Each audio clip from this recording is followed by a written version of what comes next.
Hello everyone. In this session, I'll be talking about an open source utility, KSNIF, and how we used it and enhanced it for our requirements. To start with, I'll be introducing our Citrix Cloud Native Networking portfolios. It will help us understand what product we offer for orchestration environments and their functionalities. Then we'll talk about KSNIF plugin and how to use them. After that, we'll see some use cases where we will show how we were able to use this plugin for our solutions, and what extension we did to it for sniffing a non-container based or rather VM based form factor of Citrix ADC. And we'll end this session by giving some pointer on how anyone can contribute in this open source plugin or extend it for their own use cases. Let me give you a brief introduction about Citrix Cloud Native portfolios. We'll be using some of them in our demos too today. So the first product is Citrix Ingress Controller. Clients outside a Kubernetes cluster needs a way to access the service provided by the pods running inside the cluster. This access is provided through a Layer 1 proxy, also known as Citrix Application Delivery Controller, ADC in short. An Ingress controller watches the Kubernetes API server for updates to an ingress resources and accordingly configures the Citrix ADC for load balancing the traffic coming to an application from outside the cluster. The next is Citrix Observability Exporter. It is an exporter which collects the metrics and the transactions from the Citrix ADCs and transforms them into different formats for different supported endpoints. Then comes the Citrix XDS adapter. It integrates the Citrix ADC with the Service Mesh control plane. It communicates with the Service Mesh control plane and listens for the updates by acting as a gRPC client to the control plane API server. Based on the updates from the control plane, the XDS adapter generates the equivalent Citrix ADC configuration for any application running in a service mesh environment. Then comes our proxies in various form factors. First is Citrix ADC CPX, which is nothing but a containerized version of our ADC. And then Citrix ADC VPX, which is a VM form factor of our ADC. And still, this is not the full deck that we are offering for cloud native solutions. There are many more in the list and it keeps increasing day by day. Now with so many products, the debugging of networking issue in the Kubernetes cluster was surely a problem which needed a solution as soon as possible. Now some of you might suggest, why not fire up the TCP dump within a pod running in a Kubernetes cluster and then start your application and then copy that file into a local system and then opening that file in a Wireshark. But what if after this you found some issue? You will have to redeploy the pod after fixing the issue and you will have to do all this again and it might turn into a tiny loop. Moreover, all this can be a tricky to manage, especially for those who are not super comfortable with the Linux tooling. So how do we even debug this frustrating network issue in Kubernetes environment? That's a challenge. So in the process of searching for the solution of this problem, we have came across this Kubernetes plugin known as KSNIF, and this has proved to be a useful tool for examining the traffic within a Kubernetes cluster. So let's see what this plugin is and how you can use this for debugging your scenarios in the Kubernetes environment. As you all might be aware that a Kubernetes plugin is nothing but a standalone executable file whose name begins with kubectl hyphen. KSNIF also is a kubectl plugin that utilizes TCP/dump and Wireshark to start a remote capture on any pod running in your Kubernetes cluster. You might be aware to reduce attack surface and to have small size, many production-ready containers run as a non-privileged user or even as a scratch container. KSNIF supports these pods as well by creating a new pod on the Kubernetes cluster that will have access to the node Docker daemon itself, and then it uses that pod for capturing the packets. When you start the KSNIF, by default it will try to open your local Wireshark and display the live packets handled by your pod. But it also has an option to capture the packet trace to a file, or you can pipe it to a standard output and view it in other CLI tools like Tshark. So after the KSNIF, our debugging pattern will look something like this. So start the KSNIF and keep debugging the live packets in Wireshark. You can either install KSNIF using crew or it can be manually installed by getting the release package and executing make install command. Make sure to get the latest version of the release package while installing it manually. This is the command to start the ksnif. Here pod name is only the mandatory parameter. If you just provide the pod name while starting the ksnif, it will start sniffing your pod and will open a Wireshark instance on your system. And after that, it will continuously show you the live packet status of your pod in the Wireshark UI. You have to provide namespace if you are operating in a namespace other than the default. And if there are multiple containers running in your pod, you can provide the specific container name as well on which you want to start the ksnif. You can add various TCP dumper filter also while starting the ksnif. And as I have mentioned before, you can always redirect the trace in a file to be used later. It uses TCP dump binaries. So if you want your TCP dump binaries to be used, you have options to provide those as well. These are some common examples for TCP dump filters that can be used while starting ksnif for your pod, like port on which you want to sniff, or the IP, or the protocol itself. Wait, we are not done yet. So here comes the most interesting part, where we will see ksnif in action. We will show you how we use ksnif in some of our use cases and what extension we did to the ksnif plugin so that it works for other scenarios as well. This is one of the common topologies for our cloud native solutions, and today for the demo we'll be using the same topology. We have some application running in the cluster, we have one CPX running inside the cluster, and we have one VPX outside the cluster which is handling the traffic from the outside. You remember I explained about Citrix Ingress Controller, or CIC in short, in the starting of the session. One of the instances of CIC is running along with the Citrix ADC CPX as the sidecar in the same pod to configure the CPX, and other is running in a separate pod to configure the tier 1 VPX. In this topology, the traffic coming from outside lands on tier 1 Citrix ADC VPX, and then it load balances and forward the traffic to the tier 2 Citrix ADC CPXs. And then the CPX load balance and forwards the traffic to the application pod running inside the cluster. So the first use case is about validating SSL connection from the ADC to the application pod. Citrix Ingress Controller provides an ingress annotation for enabling the secure HTTPS connection between Citrix ADC and the application. We can use the annotation, but we have to verify also that the connection made is actually HTTPS. Let's see how we can use ksnif for this.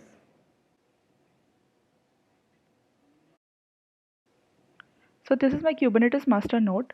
One application is running here along with CPX and CIC, and we won't be able to access the application now because we don't have ingress resources configured. So let's go ahead and create the ingress resources so that application responds to HTTP request. So let's see the ingress now. So we can see that it 80 porto is open, and now we'll try to access the application, and yeah, we are able to do that. So let's run the ksnif on the CPX pods and let's just see what we are having in the trace.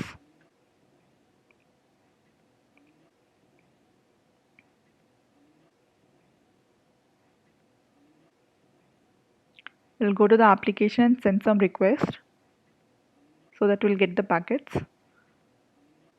We can see that HTTP request coming, and it is coming for the hostname hotrix.citrix.com. So yeah, we have verified, okay, the HTTP request is coming.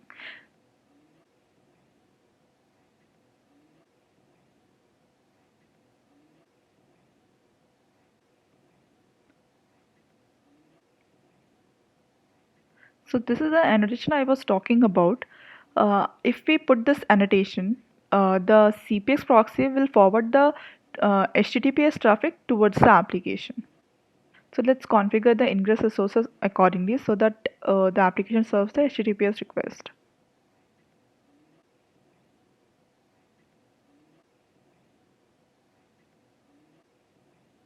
And we can see that the port 443 is open now.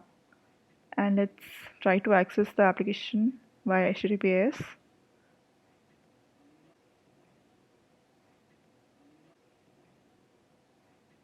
Yeah, we are able to do that. Now let's start the ksnif on the CPX pod again and see what's the packet is showing.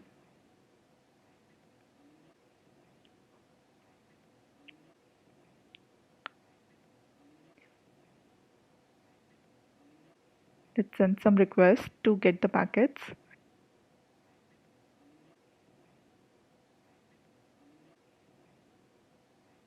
So many packets are coming. So let's just filter out using the front end pod IP, and we can see that all TCP handshake steps are happening. So it's an HTTPS request. Let's just go back and confirm this IPs are the front end and CPX pod IPs.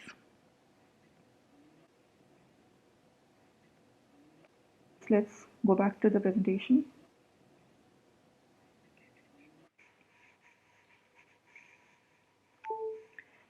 So the next use case is header insertion. Citrix Ingress Controller has support of many custom resources, and Rewrite Responder CRD is one of them. And among other functionalities, it has a support for adding HTTP headers. CaseNet helps us to validate the header insertion was actually working and correctly sent to the application pods running in the Kubernetes cluster. So let's go and see how we did it. So this is the same setup and the same application, everything is running. So we'll just configure the ingresses so that the application responds to the HTTP request.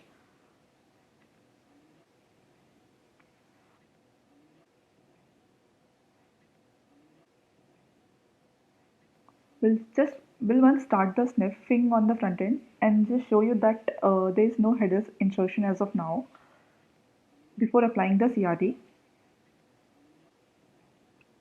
We'll just go to the browser and send some traffic, and we'll just try to locate the packet, and we can see that there is no header insertion happening here. Let's have a look how our header insertion CRD looks like. So we are inserting the X forwarded for in the HTTP header. Let's apply the header insertion CRD now. So the resources are created, and we'll just see that CRD got applied successfully.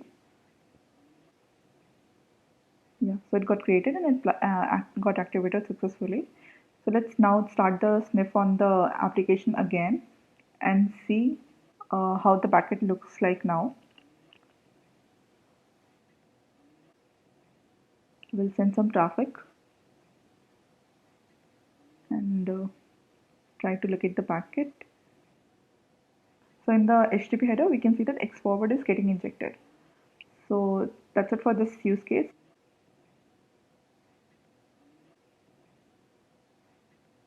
Let's go back to the presentation. CaseNet also helped us in verifying various Citrix Ingress Controller API calls. It communicates to kube server continuously to get the current state of the Kubernetes cluster and configures the Citrix ADC accordingly. So we could verify the API calls.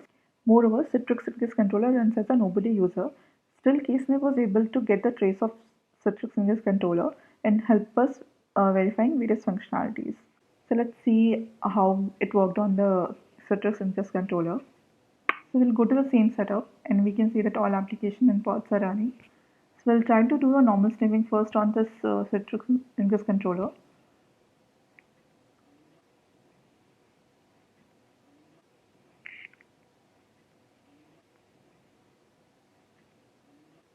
And we can see that it failed and it's showing that you don't have the permission because it's a privileged pod.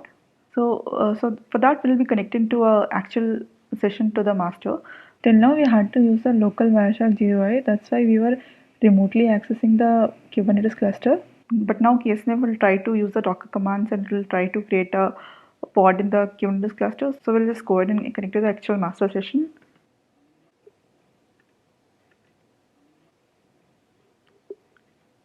You can see it's the same setup, and now I'll fire the ksnif command for the privileged pods. We'll give the pod name. Then we have to give the namespace. This is mandatory for the privileged pod. Then we have to give the -p option that signifies we are dealing with a privileged pod. And now instead of showing in Wireshark, I'll show you the t-shirt functionality. So I'll just run this.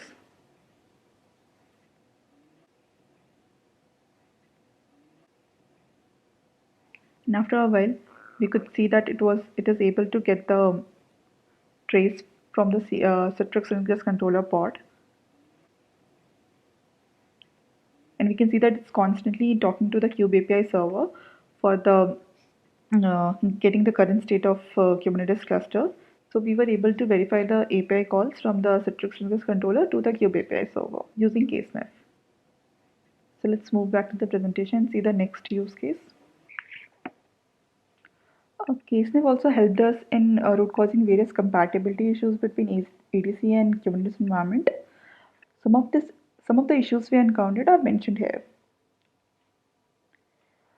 So till now we saw various examples on how we could use the KSNF on any pod running in a Kubernetes cluster. But if you see our common cloud native solutions, the ADC VPX will also be present there. So we wanted to have some debugging tools that works for VM form factor of our controller, that is Citrix ADC VPX. So we have enhanced this plugin to do the live packet capturing on Citrix ADC VPX2. With a single kubectl command, we'll be able to see the live packets going in and out of these Citrix ADC instances, irrespective of the topology in which they have been deployed. So we have added a few extra arguments for this in the same plugin. First one is the NSIP. This is the management IP of the Citrix ADC VPX instance.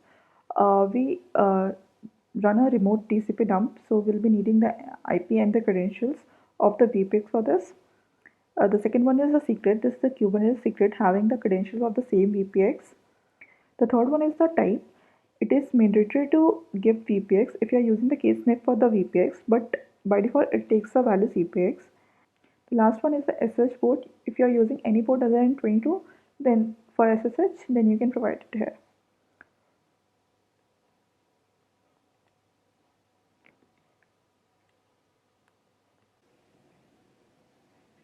So this is the same setup.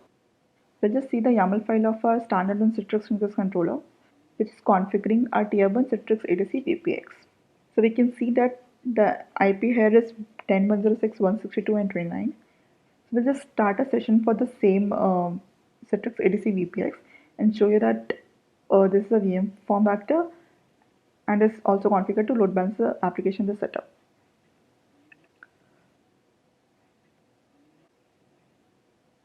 So let's just see what command we use for Citrix ADC VPX. This is the IP. Instead of pod name, we can use the IP for VPX.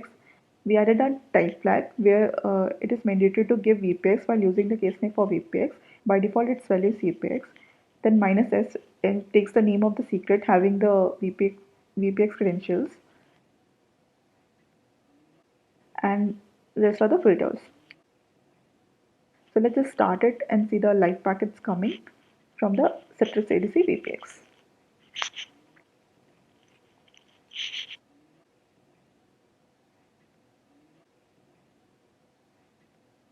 We'll send some traffic.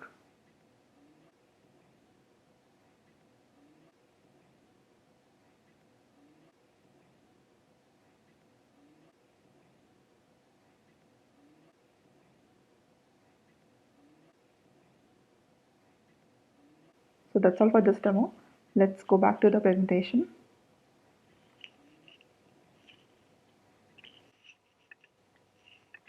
Lastly, I would like to mention this is a relatively new open source project and still has many aspects unexplored. You can clone the GitHub repository and build the plugin with the source code itself by using the make command according to the environment you are working in. Then you can either enhance the code according to your use case, like we added the support for our VM-based Citrix ADC, or you can work on providing any generic support like adding support for other runtimes or fixing any GitHub issues raised in the GitHub repository. That's all I had for this session. Thank you for your time and attention.